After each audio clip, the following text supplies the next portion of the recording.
Hello guys, कैसे हो आप लोग। आज हम एक्स मसीना के बारे में बात करेंगे। ये एक साईफाई थ्रिलर मूवी है जिसमें बहुत ही एडवांस्ड ह्यूमैनॉइड रोबोट का इस्तेमाल किया गया है और उसके इमोशनल कैपेबिलिटीज को एग्जामिन किया गया है। अब आप अंदाजा लगा ही सकते हो, जब रोबोट में इमोशन आ जाए और किसी के प्यार में पड़ सके तो क्या क्या हो सकता है। मूवी बड़ा ही दिलचस्प है और मैं इतना भरोसा जरूर दिला सकता हूँ, एंडिंग आपके प्रेडिक्शन से हटके ही रहेगा। तो मैं चाहता हूँ आप वीडियो को एंड तक जरूर देखें और हाँ, प्लीज चैनल को जरूर सब्सक्राइब कर देना ताकि वीडियो बनाने में मोटिवेशन बनी रहे। तो चलिए शुरू करते हैं इस मजेदार कहानी को।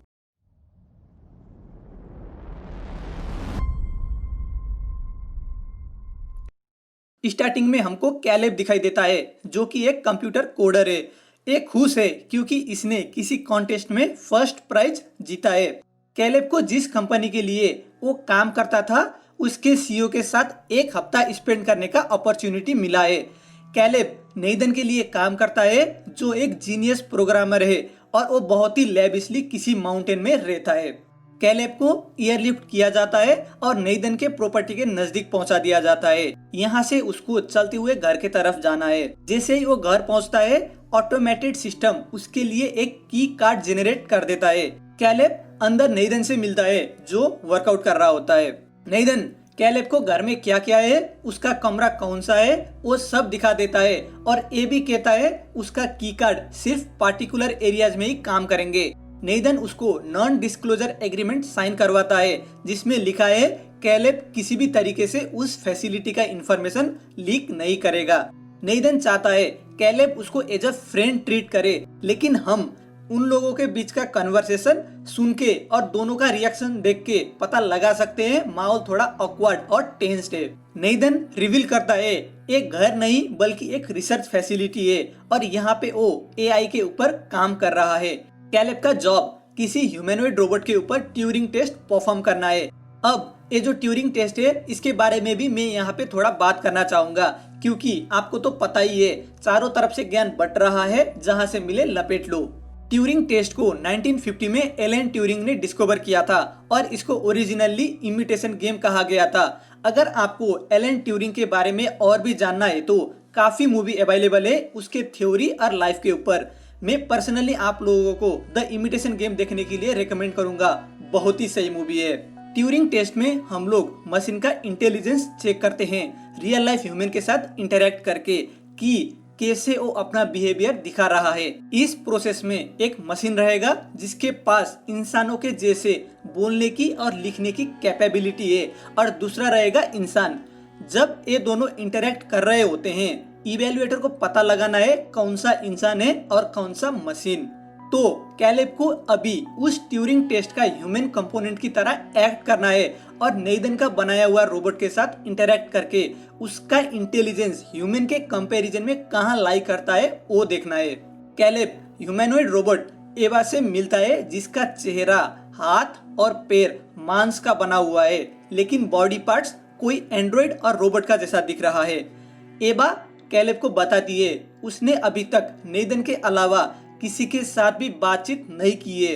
इन दोनों का कन्वर्सेशन काफी सूदिंग है और सुनने में बड़ा ही अच्छा लग रहा है। कैलेब को एवा का बोलने की शैली और शब्द छनोट काफी शानदार लगता है और वो इम्प्रेस्ड भी है।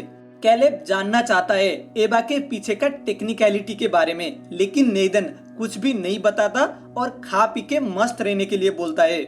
रात में पता लगता है जो टीवी उसके रूम में था वो टीवी नहीं बल्कि एक सीसीटीवी नेटवर्क है जिसके मदद से वो हर वक्त एवा को देख सकता था। अचानक से पावर कट हो जाता है तो कैलेब परेशान है और नेदन के ऊपर शक करने लगता है। जैसे ही वो बाहर निकलता है उसको नेदन दारू के नशे में दिखाई देता है जो कहता है रिसेंटली ऐसे पावर कट्स हो रहे हैं और वो उसके ऊपर काम कर रहा है। अगर फिर से ऐसा पावर कट हो जाए तो घबराने की कोई जरूरत नहीं है। रूम भी ऑटोमेटिकली लॉक्ड हो जाता है पावर कट के दौरान सेफ्टी मेजर्स के लिए, तो कोई भी बड़ा इश्यू नहीं है। अगले दिन कैलेब को क्योको जगाती है एक जापानीज लड़की जो किसी भी तरीके का बातचीत नहीं करती।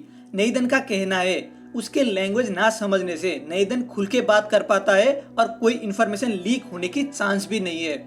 नेदन देखना चाहता है एवा कैलेब को लेकर कैसा फील करती है और शुरू होता है ट्यूरिंग टेस्ट का अगला सेशन। यहाँ पे एवा कहती है वो कैलेब को दोस्त बनाना चाहती है। उन लोगों का कन्वर्सेशन वन साइडेड था और सिर्फ एवा ही आंसर्स दे रही थी। तो एवा चाहती है कैलेब भी उसके बारे में कुछ बताए ताकि इंटीमेसी बढ़ सके। देख के सीधा सीधा ऐसा लग रहा है एवा कैलेब के साथ फ्लर्ट कर रही है और कैलेब भी मुस्कुराए बिना रह नहीं पाता। ये सीन काफी अच्छा है और एज अ ऑडियंस हम भी सोचने में मजबूर हो जाते हैं ऐसे बात करने वाली चीज मशीन कैसे हो सकती है। अब यहाँ पे आता है एक मजेदार ट्विस्ट। जैसे ही पावर कट होता है एवा का पूरा एक्सप्रेशन ही चेंज हो जाता है और कैलेब को नेदन के किसी भी बातों के ऊपर बिलीव ना करने के लिए कहती है। अचानक से एवा का ऐसा रूप देख के कैलेब शॉक्ड है और जैसे ही पावर रिस्टोर हो जाता है एवा अपने पुराने फॉर्म में आ जाती है और इस्माइल के साथ बातें करने लग जाती है। मतलब रोबोट ने भी कितने आसानी से अपने फेशियल एक्सप्रेशन और इमोशन को फेक कर दिया, अभी के टाइम के रियल लाइफ लोगों की तरह। बाहर से देखने में कुछ तो अंदर से और कुछ ही। कैलेब और नेदन डिनर कर रहे होते हैं और थोड़ा सा वाइन गिर जाने में नेदन क्योको को बुरी तरीके से डांटता है और कैलेब को सोचने में मजबूर कर देता है कहीं नेदन खराब आदमी तो नहीं है। कैलेब जब सेशन का रिपोर्टिंग कर रहा होता है वो एवा द्वारा की हुई सारी बातें बता देता है कि कैसे उसने इंटेलेक्चुअल बातें की और जोक्स भी मारे, लेकिन वो एवा द्वारा की हुई नेदन को बिलीव ना करने वाला पार्ट नहीं बताता। नेदन भी कहता है पावर कट वाला पोर्शन उसने मिस किया है तो उसके बारे में कुछ बताए। कैलेब एवा का दूसरे रूप के बारे में नेदन को कुछ भी नहीं बताता और अभी के लिए सीक्रेट ही रहने देता है। जैसे जैसे एवा और कैलेब टाइम बिताते हैं वैसे वैसे इन लोगों का बॉन्डिंग और भी स्ट्रांग होते हुए जाता है और एवा ड्रेसअप करने लगती है कैलेब के आगे अच्छे देखने के लिए। नेदन भी बता रहा होता है एवा के पास सेक्सुअल प्लेजर देने की क्षमता भी है। ये सब सुनते ही कैलेब सोचने लगता है कहीं एवा को उसी उद्देश्य से तो प्रोग्राम नहीं किया है ताकि वो उसके साथ फ्लर्ट कर सके। इस बात से नेदन गुस्सा हो जाता है और कैलेब को लैब दिखा देता है जहाँ पे एवा को क्रिएट किया गया था, ये प्रूफ करने के लिए कि एवा जो भी बोलती है जैसे भी बोलती है वो उसका ही कॉन्शियसनेस है और उसमें नेदन का कोई भी हाथ नहीं। नेदन ने अपना खुद का सॉफ्टवेयर बनाया होता है जिसके मदद से उसने पूरा वर्ल्ड पॉपुलेशन का डेटा हैक करके अनलिमिटेड फेशियल एक्सप्रेशन, वॉइसेस और ह्यूमन हैबिट जैसे इंटरेक्शन का एक्सेस लिया और एक एवॉल्विंग ब्रेन तैयार किया जो खुद का डिसीजन लेने के लिए काबिल है। एक सेशन में कैलेब एवा को बता रहा है उसको यहाँ पे ट्यूरिंग टेस्ट के लिए लाया गया है, चेक करने के लिए कि सच में एवा के पास सेल्फ कॉन्शियसनेस है या वो जस्ट सिमुलेट कर रही है। ये सब डिस्कशन नेदन भी ऑब्जर्व कर रहा होता है। जैसे ही पावर कट हो जाता है इन लोगों का दूसरा कन्वर्सेशन शुरू होता है और कैलेब पूछता है तुमने पहले ऐसा क्यों कहा कि नेदन को ट्रस्ट नहीं करना चाहिए। एवा जवाब देती है नेदन झूठ बोलता है और ये जो पावर कट्स है वो भी एवा ही करवा रही थी ताकि वो कैलेब से सीक्रेटली बातें कर सके नेदन के ऑब्जर्वेशन बिना। एवा धीरे धीरे कैलेब का भरोसा जीत रही थी। यहाँ पे ये भी पता चलता है कैलेब कोई कंटेस्ट के जरिए नहीं बल्कि नेदन के इच्छा अनुरूप आया था। नेदन ने पार्टिकुलरली एक सिंगल स्मार्ट कोडर को चूज किया था ताकि अच्छे से ट्यूरिंग टेस्ट परफॉर्म हो और एवा का इमोशनल कैपेबिलिटीज भी एग्जामिन हो जाए। एक बार सीसीटीवी के जरिए कैलेब नेदन को एवा का बनाया हुआ ड्राइंग फाड़ते हुए देखता है और क्योको जो ज्यादातर नेदन के साथ ही होती थी वो भी अजीबोगरीब हरकत दिखा रही थी। कैलेब ने अभी एवा के साथ रंगीन सपने भी देखना स्टार्ट कर दिया था तो वो सोचता है शायद नेदन एवा के प्रति एब्यूजिव हो रहा है और एक खराब आदमी है। एक शाम जब नेदन पूरा ड्रंक होता है कैलेब उसको उसका रूम पहुंचा देता है और वहां पे वो ऑब्जर्वेशन रूम के साथ साथ कई कबर्ड्स भी देखता है। अगले सेशन में एवा बहुत ही चालाकी से कैलेब को अगर वो टेस्ट फेल हो गई तो उसके साथ क्या होगा ये पूछती है। ये सब कैलेब के हाथ में नहीं था तो वो कुछ भी नहीं बता पाता। जैसे ही पावर कट हो जाता है एवा ड्राइंग दिखाती है जिसमें कैलेब और एवा को साथ में बनाया गया था और इसको ही नेदन ने फाड़ दिया था। एवा कहती है वो कैलेब के साथ होना चाहती है और पूछती है क्या उसको भी इसमें इंटरेस्ट है, यानी धीरे धीरे एवा उसको अपने प्यार में फंसा रही थी। कैलेब नेदन से पूछता है अगर एवा टेस्ट में फेल हो गई तो क्या होगा, जिसमें नेदन कहता है उसको अपग्रेड कर दिया जाएगा ताकि नया वर्जन बनाया जा सके। और पहले भी ऐसा हो चुका है, जब किसी भी एआई को नए वर्जन में अपग्रेड किया जाता है पुराना मेमोरी सब इरेज हो जाता है। यानी अगर एवा टेस्ट फेल कर जाती है तो उसका सारा मेमोरी वाइप्ड आउट हो जाएगा और वो कैलेब को भी भूल जाएगी। इस बात से कैलेब थोड़ा दुखी सा लग रहा है। नेदन कुछ ज्यादा ही दारू पी लेता है और पास्ट आउट हो जाता है। कैलेब उसका की कार्ड चोरी करके ऑब्जर्वेशन रूम में चले जाता है जहाँ पे वो सारा हिस्ट्री देखता है बाकी एआई का भी। नेदन ने पहले भी बहुत सारे एआईज बनाए थे और अपग्रेड करते करते सारे को डीएक्टिवेट कर दिया था। वो कबर्ड में और भी फीमेल एआई के बॉडी को देखता है और वहाँ पे क्योको भी नंगी लेटी हुई थी। जब क्योको अपने फेस को टीयर करती है तब रियल होता है वो भी एक एआई थी, ना कि कोई रियल लाइफ लड़की। तो यहाँ पे साफ होता है नेदन झूठ बोलता है। ये सब देखने के बाद कैलेब नशे में लिप्त नेदन को की कार्ड थमा देता है और चुपचाप रहता है। कैलेब ने एवा को वहां से निकालने का प्लान बनाया है और एवा को ठीक रात 10 बजे पावर कट करने के लिए बोलता है। वो उस टाइम तक नेदन को बहुत दारू पिलाने का सोच रहा है और उसका की कार्ड लेके सिक्योरिटी प्रोटोकॉल को रीप्रोग्राम करने का सोच रहा था ताकि वो लोग वहां से भाग सके। अगले दिन नेदन और कैलेब बातचीत करने लगते हैं और पता लगता है वो कैलेब का वहां पे लास्ट दिन था। ट्यूरिंग टेस्ट खत्म हो चुका है और अगले दिन हेलीकॉप्टर उसको पिक करने के लिए आने वाली है। कैलेब नेदन को दारू पिलाने की कोशिश करता है लेकिन वो मना कर देता है और पूछता है एवा टेस्ट में पास हुई या फेल। कैलेब नहीं चाहता था कि एवा रिसेट हो जाए और सब कुछ भूल जाए, तो वो कहता है एवा ने टेस्ट को पास किया है। अब आता है एक और मजेदार ट्विस्ट। अगर आपको याद हो तो एक सीन था जहाँ पे नेदन ने एवा का ड्राइंग फाड़ दिया था और हमको लग रहा था शायद वो एब्यूजिव हो रहा है, लेकिन ऐसा कुछ भी नहीं था। वो जस्ट वहाँ पे बैटरी पावर्ड कैमरा लगाने गया था ताकि पावर कट के दौरान जो बातचीत होता है कैलेब और एवा के बीच वो सुन सके। नेदन को उन लोगों का सारा प्लान पता चल चुका था, इसलिए उसने दारू पीने के लिए मना किया था।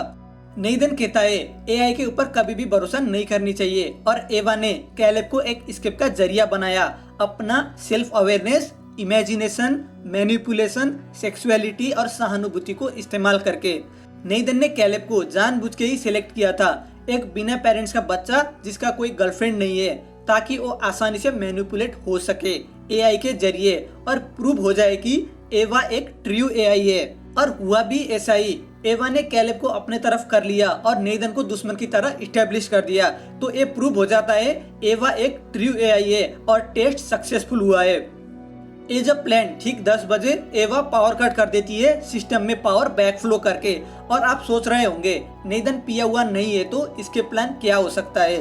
हुआ ये था कि जब पिछली बार कैलेब नेदन का की कार्ड यूज कर रहा था वो अपना प्लान एग्जीक्यूट कर चुका था। यानी जब अभी पावर कट हो गया है उसके प्लान अनुरूप सारे दरवाजे खुल चुके हैं और एवा भी फ्री हो चुकी है। नेदन को ये सब सही नहीं लगता तो कैलेब को अनकॉन्शियस कर देता है और एवा को मारने के लिए निकल पड़ता है। एवा और क्योको कुछ बातें कर रहे थे। एवा नेदन से पूछती है वो आगे जाकर कभी भी उसको वहां से रिलीज करने वाला था क्या। एवा नेदन को अटैक करती है और नेदन एवा का हाथ तोड़ देता है। जब नेदन एवा को घसीट के ले जा रहा होता है पीछे से क्योको उसको चाकू घोंप देती है। नेदन भी क्योको को अटैक करता है, तभी पीछे से फिर से एवा उसको चाकू घोंप देती है। अभी नेदन मरने वाला है और अपने ही क्रिएशन के हाथों मरते हुए वो बहुत ही शॉक्ड है। कैलेब रूम में लॉक्ड है और एवा का उसको रिलीज करने का कोई भी इरादा नहीं है, बल्कि वो खुद को ही ठीक करने में लग जाती है। पुराने एआई से बॉडी पार्ट्स ले लेती है और खुद को सही कर लेती है। वो ड्रेसअप करती है और ऐसा बन जाती है कि कोई भी पता नहीं लगा पाएगा वो एक एआई भी हो सकती है। कैलेब गिड़गिड़ाता है एवा के सामने लॉक खोलने के लिए, पर एवा उसके तरफ ध्यान भी नहीं देती। एवा के वो सारी बातें, प्यार सब झूठ था, वो सब एक ढोंग था और उसने कैलेब को एक जरिया बनाया वहां से निकलने का। एवा ने बहुत ही चालाकी से कैलेब को मैनिपुलेट किया और अपने फायदे के लिए यूज किया। हमने स्टार्टिंग से नेदन को एक खराब आदमी के तौर में देखा, लेकिन वो एआई के बारे में सही कह रहा था। एवा बाहर निकलती है और बाहरी दुनिया को देखने में काफी एक्साइटेड है। जो हेलीकॉप्टर कैलेब को लेने आया था वो अब एवा को लेके चले जाता है, क्योंकि एआई और रियल लाइफ पर्सन में डिफरेंस पता लगाना भी बड़ा मुश्किल हो गया था।